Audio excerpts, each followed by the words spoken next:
4 fastest and cheapest Madden 20 Ultimate Team coins. Make sure you guys go check out my sponsor, EasyMut.com. Use code VENM at checkout for 5% off. Yo, what's up, guys? I'm Fire here, back in the video, and today I'm going to be showing you guys an unstoppable run scheme. And this is going to come to us out of the New Orleans Saints offensive playbook. Now, Saints playbook is typically known as a pass-heavy playbook, but I found a run scheme that can definitely complement these passes well, especially if you want to keep a balanced attack out of the offense. Now, it's going to come to us out of the single back wing stack, and I'm going to go ahead and set my audibles real quick. We also have a couple of decent passes out of the formation as well, so that if you need to pass out of the formation, if you want to catch somebody in a run defense, then you can definitely catch them off guard. So here are my audibles. I have stretch, dive, tight end spot, and spot stick. Tight end spot is a great red zone play, and I will go over that a little bit later in the video. So I'm going to start out with the dive and the stretch. I'll start off with the stretch, I guess. Now, the stretch is very good out of this formation just because of how symmetrical the formation is. You can just flip it. You have 2 blockers to the left, 2 blockers to the right, very symmetrical, and you can really just read the tackle box and see which side is more favorable for you to run. Now, I'm also gonna run a little bit of motion out of this offense. Now, that can be a tell, but people aren't really going to be able to completely flip their defense, do whatever they want with this defense in order to cater after the motion. So I'm going to go ahead and motion Rhett Ellison whenever I want to run this to the left. Usually I'm going to motion him just because there's not going to be any shadow when he's motioning. And what I mean by that is sometimes when you motion like the outside player, then maybe the cornerback or safety or linebacker will follow them. But motioning like this inside tight end never happens even out of the wing flex close. Now here I see favorable box over here to this right side, so I could either just snap the ball right here, or I could motion Shepard out. I like motioning the outside guy in this case.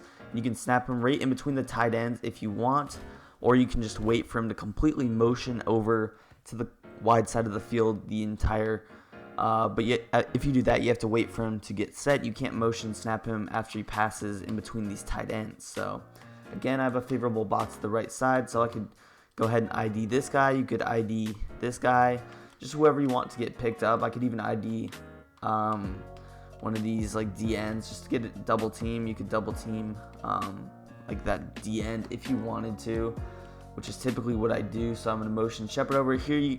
That's an example of where you get that shadow. You guys saw the cornerback traveled from the left side of the field all the way to the right side of the field. So if you want, you can motion that slot guy, but again, it is still going to be actually didn't shadow there, but it just really depends on the defensive formation.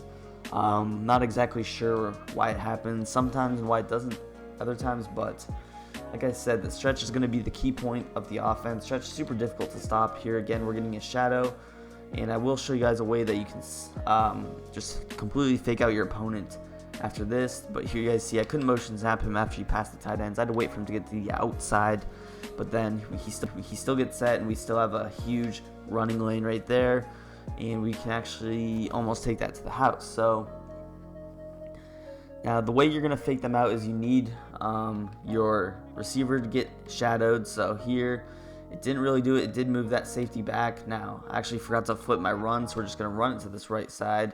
Also, we did have a favorable box to that side as well, but this is going to be the way I like to fake people out. I'm going to flick my right stick to the left. That's also, if you don't know how to flip the run, you just flick your right stick to the left or the right.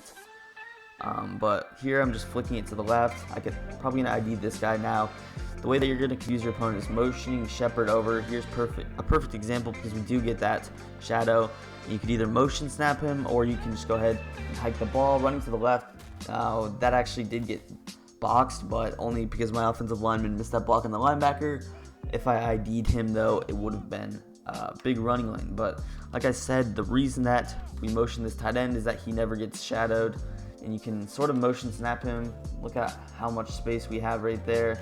Just easily able to pick up a huge amount of yardage, and it's just overall just a super overpowered play, and you can just run mind games. Now, here's what I mean by shadowing. It sort of motions the people over. It didn't necessarily do it all the way there, but again, Montez Sweat's going to get an instant shed. Probably should have double teamed him, but Anyways, that's pretty much going to go ahead and do it for our stretch run. Let's head into our halfback dive. Now, halfback dive is typically a very good option when people go to their run defenses. So here we're actually in a 3-4 odd. A lot of people are going to pinch their line, spread linebackers, press, blitz all linebackers, do all this stuff. Now, I can't guarantee that's going to work every time because sometimes, like Montez Sweat might get a block shed. Also, I forgot the baseline, but this guy's going to come free. You have to be very careful about IDing him, and then you're going to have to motion shepherd in, hike the ball right about there. And sometimes he's still not going to pick it up. There, I accidentally ran to my O-line. But if I didn't, that would have been such a house call. There was nobody right there to defend. Again, the dive. I like to just motion this guy in. You don't want to motion him all the way. You want to sort of motion, snap him right about there. And look at the blocking. All you have to do is get through your offensive line. There's usually only one person to beat. That's the risk of these like high-powered run defenses, these 3-4 odd, stack 8 people in the box defenses. Just super difficult to stop, especially if you're using a safety and you miss the running back, then you're pretty much going to be gone. But like I said, I'm always motioning Shepard out there. For some reason, it just automatically clicks my defense onto the safety, so I'm just going to run into him. Just get back on the D-line here, but again, like dive, people are pinching their lines. They might think, oh, it's automatically going to stop dive, but once they spread those linebackers and do a lot of those things, it's just going to open it up typically even more. Now, if you wanted to motion Tate, you can't. I don't know if you can motion snap him. You can only wait to get to that spot. We actually would have had a touchdown if tight end didn't get instant shedded. So I recommend getting good run blocking tight ends, or at least a good run blocking number 2 tight end, because he's not really going to see the field ever out of these passing schemes in the Saints playbook anyway. So you might as well get him just for this run formation or any other formation you like to run the football out of. So again, motioning him over, and even if you're not taking it to the house every play, you're still picking up 5 yards a carry, 4 or 5 yards a carry, and those definitely add up, and they open it up for that big run that inevitably will happen. It is Run Simulator 20, so you know it's going to happen, especially if you have a good enough running back. So I'll show you guys a couple more times. Now, if you want, you could obviously, you can't really flip the dive. Now, if you guys don't know this, if I try to run the dive to the left, look how slow this handoff animation is going to be. Now, it's just, you might not think it's that slow, but it definitely will be, and especially if people have like these run defenses where those outside linebackers are shooting the gap, then you will definitely notice it. So I always like to run it. You have to run it to your quarterback's handedness. Here we have Daniel Jones, right-handed quarterback, so I'm just going to run the dive to the right hand every time. Now, the dive is the only case with that run. The dive and the traps are the only 2 runs, I believe. Obviously, you have the like halfback slam, halfback gut, but those are basically halfback dives. So you always want to run that to your quarterback's strong side, which is the right. So like I said, you could motion Ingram, run sort of a wham block right about there, and he will pick up that guy on the outside. So that's really just another way that you can block, and another way that you can use motion to confuse the defense. I'll show that one more time. We will get into our passes here. So again, here I'm motioning Ingram over, snapping him immediately as I'm in stretch, but boom, we still end up picking up decent gain of yardage. Now, that's going to take us to our passes. The first one, tight end spot. Now, the setup I like to run for this is also, first of all, make sure your opponent's not sending pressure, otherwise you're going to get sacked instantly, because I'm actually sending out everybody on a route here. So what I'm going to go ahead and do, just put Evan Ingram on a streak. He's going to be a clear out. We're creating a high-low read on the left and the right side. Now, I'm also going to smart out A, only if you have like a 1st and 10, those types of situations. Obviously, if you have hot route master, you can put him on a corner out and it'll be a little bit deeper. So just smart out him, so we can get over those zones better, and you don't have 2 people basically running at the same zone. So I'm going to keep this table route with Barkley, and I'm just going to put B on a hitch. Now, we have a high-low between B and X and Y and A. You can go ahead and try to double team this guy on the outside just to get a little bit better blocking. And boom, A is wide open. Now, excuse these overthrows, it's going to be a lot from Daniel Jones, but you guys can pretty much tell that these players are open. I don't necessarily have to complete the pass for it to happen. So again, I'm just putting RB on a streak, B on a hitch, A on a smart out. Now, this is a great play. I like to go to the red zone. Typically, his user is going to follow the corner route side, the table route side.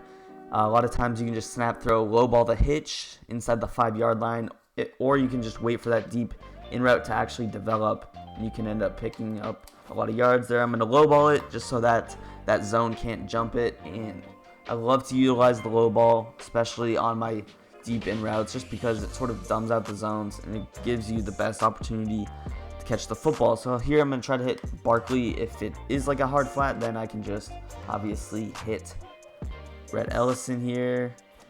Again, that was probably a throw to A, but we're going to get an overthrow every play. So I'll show you guys a couple more times. Let's see if we can hit B or X here.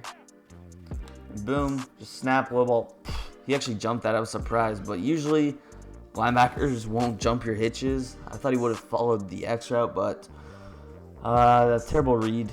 But you guys pretty much get the gist. This isn't supposed to be a pass-heavy formation. You can just have a couple of dots out of the formation. Here again, the throw to X, so it's pretty much doing it for our tight end spot. I really only run that play in the red zone.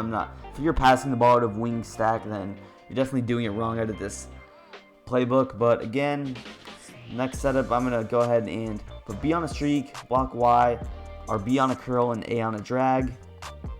Now we're going to try to open up this corner out. Now we actually have a lot of space. I'm not even necessarily on a hash mark here, but you guys see, boom, Shepard gets wide open. You might think that he might be too close to the sidelines. You could motion him. I'm just going to respot the ball here, so we get a little bit more space for the corner out to operate. So I can just double team this guy, do whatever I want. We're blocking our running back, so just put B on a streak. I'm actually going to ID this guy, so he picks up the chop block, A on a curl, and you can B on a drag. You can mix those, but it's basically a flood concept. You could put him on a deep in route like this if you wanted to. Again, just snapping the ball here. B actually almost got open there. Now, it didn't just because Golden Tate is so slow, but that actually could be a cover 3 beater. That was a cover 3, and it was relatively close. The corner route did a good job of taking out that outside third, so you can actually use that if you want. Now, the safety was so far over on the left side that it didn't matter anyway, but it still can be something that you can go to. Again, let's see if we can hit X here. I missed my read of RB right off the bat just because that cover 3 beater, those outside thirds do so good. And anyways, I'll show you guys how to motion that player in. Just motion Shepard in. You want to spam A immediately, not like that as somehow we completed the pass, but just try to spam A until you obviously snap the ball. There, I accidentally spammed it too much, just trying to show off the play. But you can motion him in. There we go, we're spamming it. And then you basically just get him over. Look how easy he gets over the zones. Easily able to complete that pass, just passing it up the field. That's how much space we had. I could have even pass led outside, but show you guys that one last time here. Not this guy, but boom, I'm not going to reset the play. You could actually run this with a max protect if you want. And we're going to end up completing it to Shepard. So that's going to go ahead and do it for today's video. If you guys did enjoy, please make sure to leave a like on the video. Don't forget to subscribe to the channel as well for some more Madden 20 content in the future. And also follow me on Twitter. Link will be in the description. Peace. I'm out of here.